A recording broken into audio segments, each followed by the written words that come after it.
mga kababayan, dahil lumalabo na nga po ang nangyayari ngayon sa investigation dito po sa nawawalang sabungero at tila ba naiiba na po ang direksyon dahil mukhang hindi na po ang tunay na hustisya ang kanilang hinahanap dito, kundi gusto nilang i-connect sa war on drugs ni President Duterte ang issue po ng mga missing sabungeros na hanggang ngayon ay naghahanap pa rin sila ng kung ano-anong kabutuhan sa Taalek. Abay, sinasabi kasi ni Boying Rimulya, mga kababayan, may mga taong parehong involved sa pagpatay ng tao sa drug war at isabong. Ayun. Kaya sinasabi na po natin na ang pagbuhay nitong issue ng isabong, no, ay mukhang may patutunguhan at mukhang nadidireksyon po sa administrasyon ni President Duterte. Siyempre, Senator Bato, sabi nga ni Senator Bato, kung ano yung ebidensya, yun ang trabahuin nyo. Huwag kayong gagawa ng historya. Kasi, alam nyo mga kababayan po natin, doon sa sinasabi ng Undersecretary ng DOJ, hindi pa daw po buo ang kwento. Kaya hindi pa makapag-file, no, ng kaso doon sa mga tinuturo ni alias Tutoy. So, kanina medyo nag-file nata si alias Tutoy, no, ng kaso sa mga pulis na di umano involved, na ito rin ang tinuturo nitong si Boy Rimulya.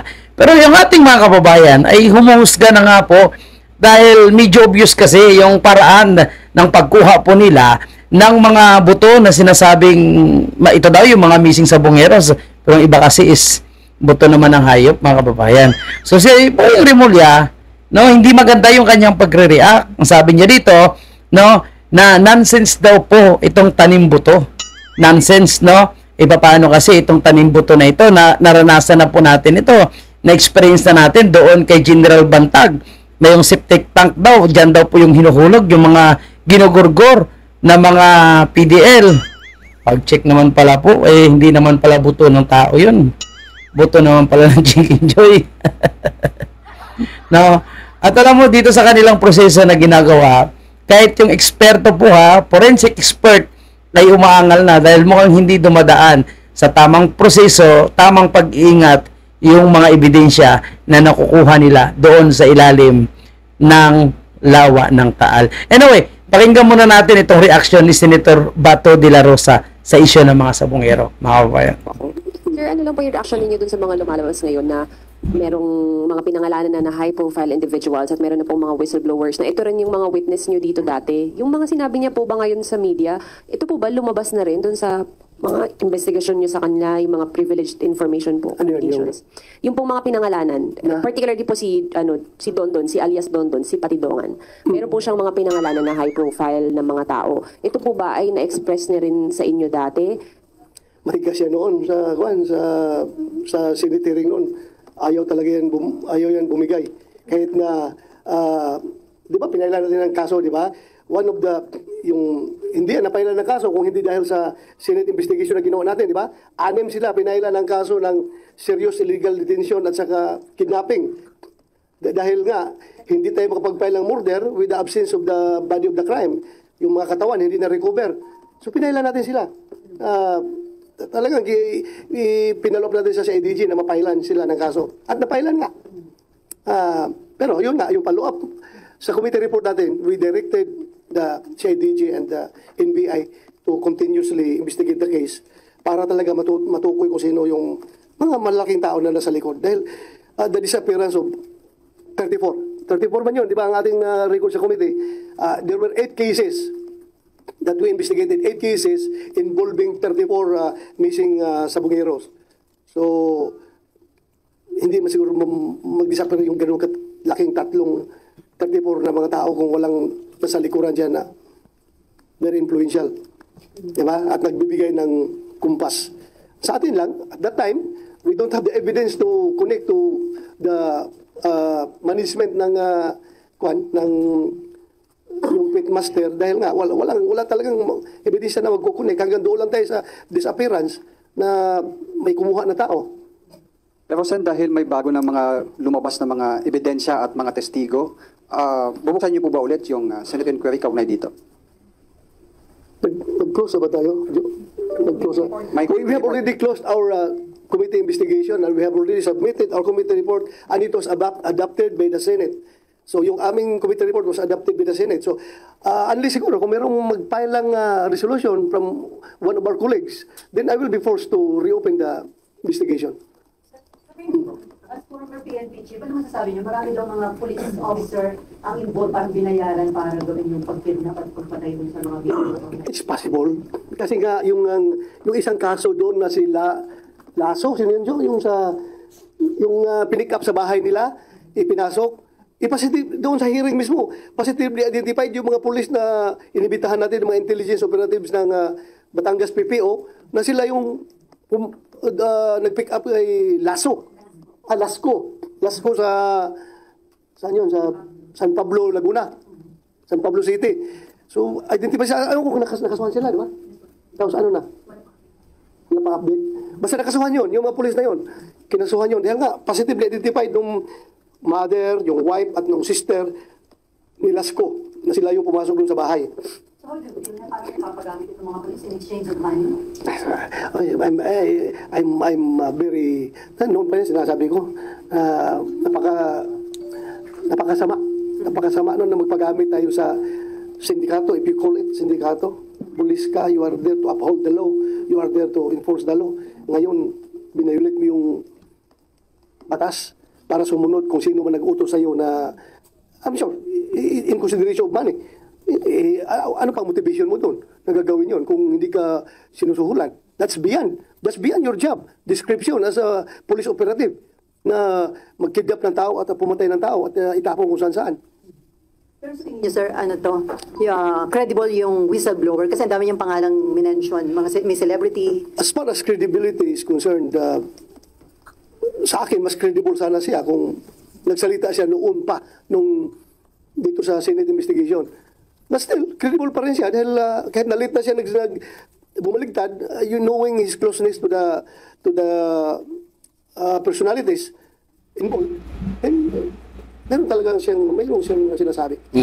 So, pwede naman talaga mga kababayan po natin. Kasi kung ngayon niya nga lang na-realize, no, na kinakailangan niya bumaliktad, wala namang problema dyan. Pero sana, wag nilang gawing diversionary issues po ito. Lalong-lalo na po sa nangyari dito kay Lisa Marcos, no? Itong maanomalya na pagkamatay ng isang kasama nila sa entourage ng Manila International Film Festival sa Los Angeles County. So sana hindi ito maging diversionary tactics. Yun lang naman. Kasi kung talagang naghahanap po sila ng justisya, alam mo, walang taong kukontra sa gustong magkaroon po ng justisya, yung isang krimen na nangyari. Lahat po tayo interesado. Pero kung i-divert po nila, no, kagaya nitong mukhang patutungo po ito sa war on drugs ni President Duterte at itadawit si President Duterte. And again, sinasabi ni Boying Remulla na pwedeng pasok po ito sa war, crimes against humanity. Itong sa dami ng ginorgor ng mga sabungeros, naku po mga kababayan po natin, mukhang konektado na naman ito, no, sa ICC. And sabi nga ni Senator Bato, kung iimbestigahan niya po sa Senado at pwede naman daw kung may mag-recommend na senador, palagi ko mas karapat dapat siguro na muli itong imbestigahan para marinig natin muli, no? At magkaroon din ng question and answer patungkol dito kay LS Tutoy. Kasi si LS Tutoy ngayon yung star witness yan eh. So kung magkaroon ng clarification laban sa kanya, ito mas maganda. Pero anyway, mukhang mauuna po itong House of Representatives. Mukhang ipapasok ito ng Quadcom eh. So titingnan po natin kasi sinasabing, no, marami daw po yung police na mga involved dito. At noon pa man talaga nung kay Senator Bato, may mga involved naman talaga na police. Pero sabi ni Boy Remulla, mas marami pa daw yung involved. At may mga ex-justice pa yung nai-involved dyan. Hindi lang daw po si Atong Ang, hindi lang police. May mga NBI pa na involved. So ako mas interesado ako kung totoo po ito. Pero syempre, hindi mawala po sa atin yung pagdududa, lalo na si Boying Remulla, yung nagmamaniobra. Alam naman natin si Boying Remulla is medyo kaduda-duda po yung mga galawan po nito, mga kababayan. Pasensya na, no? Sa mga paniwalang-paniwala sa ano na ito sa pangyayaring ito, sa investigation ito kay alias Tutoy. Pero ako medyo may pagdududa po ako dyan, mga kababayan. Hindi ako naniniwala 100% kasi ang nakikita ko dyan is another diversionary tactics na naman ito, lalo na sa iskandalo na kinabibilangan ni Lisa Marcos. Patuloy natin, Senator Bato. So, balik ko lang po dun sa isabong investigation. Sabi nyo nga po, open kayo pagka meron pong resolution. Pero may pangangailangan po ba na i-reopen ninyong investigation o sa ngayon ipaubaya na muna sa PNP, DOJ? Yeah, I go by my recommendations in our committee report which was adopted by the Senate na pagpatuloy ng PNP yung kanilang investigation. Na ginagawa na? They're on the right track naman. Kung totoong hawak nila si Dudut Patidungan, kung hawak na nila para tuloy-tuloy yung investigation nila. Kasi mamaya na naman, magpatawag tayo ng hearing. Sabihin naman ng PNP, makiusap na naman ng PNP na, sir, pwede mo wag muna, sir, dahil mayroon pa kaming pinapalo-up, sir, baka masunog yung operation namin, sir. Meron pa kami mga taong tina-target ngayon, sir, na pwedeng mga persons of interest, sir, na gusto namin maimbestigahan, baka masunog yung aming effort. So, let's give them the whole playing field to operate para mas-solve nila itong kaso na ito. Pero kung merong mag-file a resolution na senador, then it's my duty to conduct the investigation. Okay. So, yan po ha. Kilala ni Senator Bato de la Rosa kung may mag-file ng resolution para imbestigahan po itong missing Sabongero. So, handa po siyang imbestigahan. Again, kaya na sinasabi po natin, no, ay hindi mawala po sa ating yung pagdududa. Lalo na sa paraan po na di umano'y paghawak nila ng mga ebidensya. Ito po, panoorin natin ha, yung interview po kay Attorney Porton, no, Attorney, not Dr. Porton, na talagang forensic expert din po. At siya po yung nilalapitan kapag may mga napakasensitibong kaso. So, palagay ko, mas kinakailangan siya dito sa mga missing Sabongeros. Lalong-lalo na po, mga kababayan po natin. Nabubulok na po yung mga butong ito. Imagine mo, 4 years na. Pero yung sako lang po tayo nagdududa dahil bago pa yung sako. Basta't sinasabi nila, no? Nonsense daw po yung tanim buto dahil ang sako daw ay sadya nilang pinapalitan doon daw po sa ilalim ng tubig. Para pag inangat, hindi na magkagutay-gutay. Pero ang kini-question po ng forensic expert, yung proseso, kung paano nila hinandle, no? Paano nila inangat itong mga sinasabing pieces of evidence. Picture. May isa yatang nirelease na picture na inilabas. Yan. So ito yung picture na nilabas nila, parang buto ng baka. Tapos yung sako bagong-bago pa, di ba? Pero tingnan nyo kung pinalitan nila, di ba dapat medyo walang putek. Yan, medyo may putek ng konti, ano? Buksan yung sako at nilatag yung contents. You're not supposed to do that. Actually, Di ba? So, questionable mga kabayan natin. if what they wanted was to check what's inside, sinilip, maybe, naka-gloves ka, hawakan mo, and whatever, if you really have to. Pero ang best is, kung nagdi-disintegrate na yung sako, okay, fine. Ilagay mo sa... Opo, kasi ang sinasabi nila, nabubulok na daw yung sako. Kaya lumalabas na bago kasi pinapalitan. Okay. Another bag. Ilagay mo sa body bag. Dalhin mo na sa morgue. Dalhin mo sa lab. Sabi ko, kung sa akin yan ni-refer, ang una kong gagawin, x-ray. Kasi, galing. actually, Magaling talaga ito si Dr. Porton. even better than kinakapa-kapa mo yung bones to answer this first basic question. Are there bones inside? Are they human? Okay? Dali nun eh. Kapa-kapa. So, yan. Pag-expert talaga, hindi sila papayag na ginagalaw po yung mga ebidensya. Dapat as if what it is, no, yung ebidensya. Hindi dapat ginagalaw. No? Kasi pag ginalaw yan, lalo na pagka nahawakan ng kamay, may fingerprints na.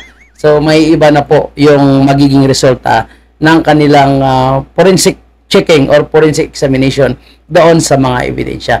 So, ito sinasabi po ng mga Coast Guard. Ito, pakinggan natin, ha? Naman yun, na pag inangat mo at may opening, it might fall out, no? Hindi natin na mapipreserve yung integridad ng mga nakukuha natin sa boto.